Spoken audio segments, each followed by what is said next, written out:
भक्ति का महात्म्य जानना आवश्यक है। अब इसमें प्रसंग प्रारंभ होता है। नैमिषे सूतमासीनम अभिवाद्य महामतिम कथामृत रसास्वाद कुशलः शौनको ब्रवीत्। कथा अमृत स्वाद कुशलः, देखो जिसको भगवान की कथा का स्वाद लेने का टेक्निक मालूम नहीं है, वो आदमी आकर के ऐसा बैठा रहता है कि पता नहीं कब खत्म होगा, क्यों नहीं खत्म होता है, मुझे लगता है घड़ी खराब हो गई, हाँ बैठो, पता नहीं लोगों को क्या इसमें मजा आ रहा है, इसमें तो मेरा महत्व ही नहीं कहीं। ध्यान से सुनना, कथा सुनते समय उसी व्यक्ति को रस नहीं आता जिसने अपने मैं को अभी जिंदा रखा है। देखो जैसे समुद्र में आइसबर्ग होता है ना, सब जगह पानी पानी है और ये अकड़ू खड़े हैं, और ये खड़े कैसे अकड़ू है, जितना आइसबर्ग ऊपर होता है उससे 10 गुना नीचे होता है पानी के। इसी प्रकार से ऊपर ऊपर का आइसबर्ग सत्संग में बैठा है, सब रस ले रहे हैं, और यहाँ आइसबर्ग उससे ज्यादा गुना नीचे है। ये सब लोग, इनको क्या होता है, अंग्रेजी नहीं आती है, पढ़े लिखे नहीं है, अनपढ़ है, यही आकर के बैठे हैं, उनके साथ मैं बैठा हूं, कैसे हो सकता है। कंपैरिजन शुरू हो गया।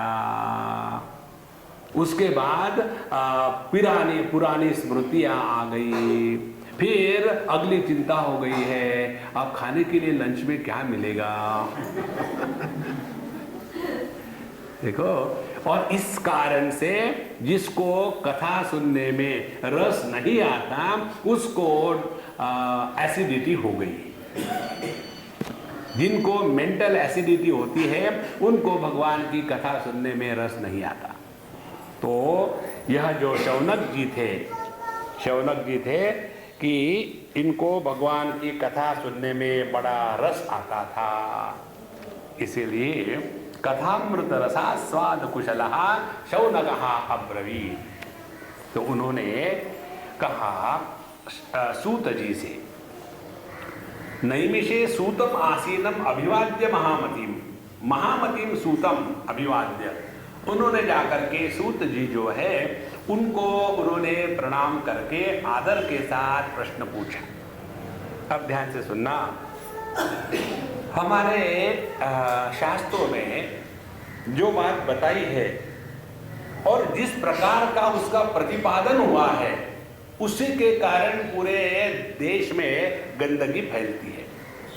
जैसे सूत जी थे, भगवान वेद व्यास जी थे, ये कोई ब्राह्मण कुलोत्पन्न नहीं थे। देखो, तो हम जो कहते हैं कि जो निम्न जाति वाले हैं उनको आदर नहीं मिलता, आदर सबको मिलता है दुनिया में। यदि हम में कुछ आदर प्राप्त करने की क्वालिटी हो तब ना। देखो, 2 पत्थर है, एक पत्थर में छिन्नी खा खा के, उसके घाव खा खा करके अपने में से जो अनावश्यक पत्थर थे वो हटा दिए और उसमें छिपा हुआ जो कृष्ण का रूप था ये प्रकट किया, तो उसी पत्थर की पूजा होती है ना। लेकिन उसके लिए उस पत्थर ने छिन्नी के घाव खाए तब। देखो, सूत जी महाराज इन्होंने सत्संग किया था, इसीलिए सत्संग कराने वाला कोई भी हो, व्यास पीठ पर बैठ करके जो बोलता है ना, उसके मुख से साक्षात परमात्मा बोलते हैं। लेकिन ये भाव यदि हमारे हृदय में नहीं रहा ना, तो हम कभी भी सत्संग से लाभ नहीं उठा सकते। तो उन्होंने जाकर के महामतिम सूतम अभिवाद्य, वो महामती थे। महामती क्यों थे? क्योंकि उन्होंने महान परमात्मा के साथ अपने मति को जोड़ा था। हम कैसे हैं? हम CH आत्मा मति है ना, छोटा आत्मा, मैं और मेरा उसी में बसे हैं। तो ऐसे महामती सूत जी से शौनक जी ने पूछा। अब इसमें दोनों के क्वालिफिकेशंस आ गए, दोनों का वर्णन आ गया। जो सुनने वाले शौनक जी हैं उनमें सुनने का रस है, आनंद है, सुनना चाहते हैं। और जो सुनाने वाले हैं वो भगवान के भक्त हैं। ऐसे दो जब इकट्ठे हो जाते हैं तब भागवत का प्राकट्य हो जाता है। एक बात बताऊं आपको, ये बात हुई थी अमेरिका में, कैलिफोर्निया में। वहाँ एक फ्रीमॉन्ट का स्थान है, वहाँ एक मंदिर है अपना हिंदुओं का।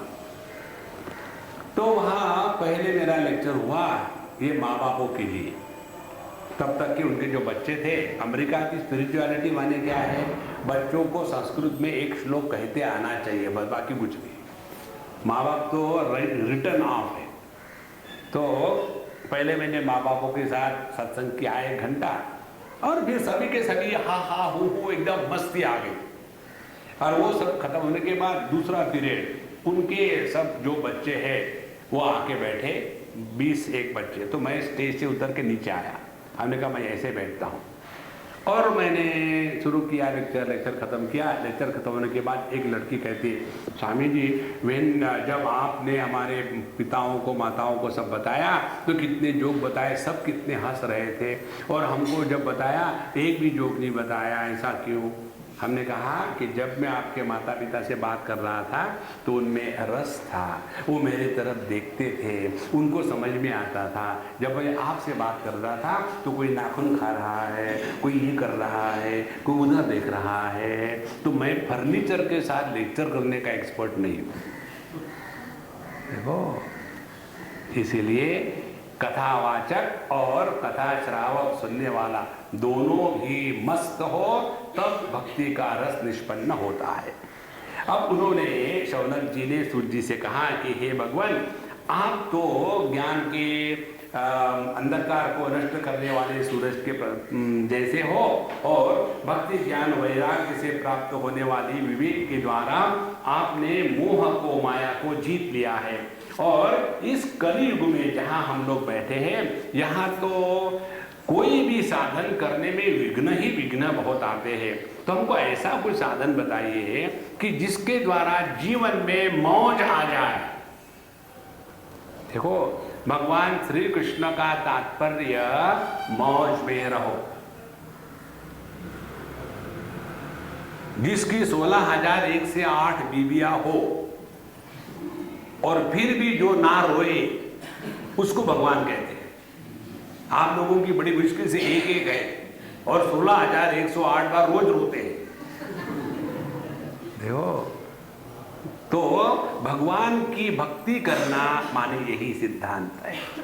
इसीलिए इस कलियुग में बताइए सबसे कल्याणकारी साधन क्या है?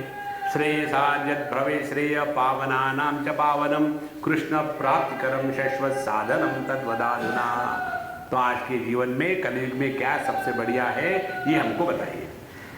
तो सूर्य जी कहते हैं कि देखो, एक सबसे बढ़िया बात है क्या कि तुम लोगों के दिमाग में भगवान घुस गए हैं, और इसीलिए तुम्हारे दिमाग में भगवान के प्रति प्रश्न आ रहे हैं। ध्यान से सुनना, जब हमारे बुद्धि में भगवान के प्रश्न आते हैं तो उस समय हमारे बुद्धि को हृदय कहते हैं, और जब हमारे हृदय में शंका आती है तब उसी को बुद्धि कहते हैं।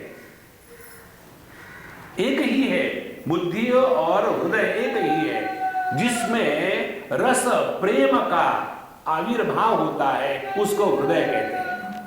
देखो, जब हमको किसी को कहना है, देखो मैं तुमसे प्यार करता हूं, मेरे दिल में तुम्हारे लिए प्यार है, हम ऐसा कहते हैं कि मेरे दिल में तुम्हारे लिए प्यार है, नहीं। जब हमको बताना है, देखो अपने बुद्धि से बोल रहा हूं, कोई ऐसा कहते मैं अपने बुद्धि से बोल रहा हूं। इसीलिए तुम्हारे बुद्धि में परमात्मा का महात्म्य है, इसीलिए मैं प्रसन्न होकर के तुमको बताता हूं कि जीवन में संपूर्ण आनंद की उपलब्धि के लिए सापेक्षता से निकल जाना यही एक मार्ग है, दूसरा कोई मार्ग नहीं है। नान्य पंथा विद्यते जनाय। Please understand this point. संपूर्ण आनंद, पूर्णमदः पूर्णमिदं पूर्णात् पूर्णमुदच्यते, इस संपूर्ण आनंद की प्राप्ति के लिए एकमात्र मार्ग है सापेक्षता को, सापेक्षता ही है ये समझ करके उसके आगे चलो, फंसे मत रहो उसमें। और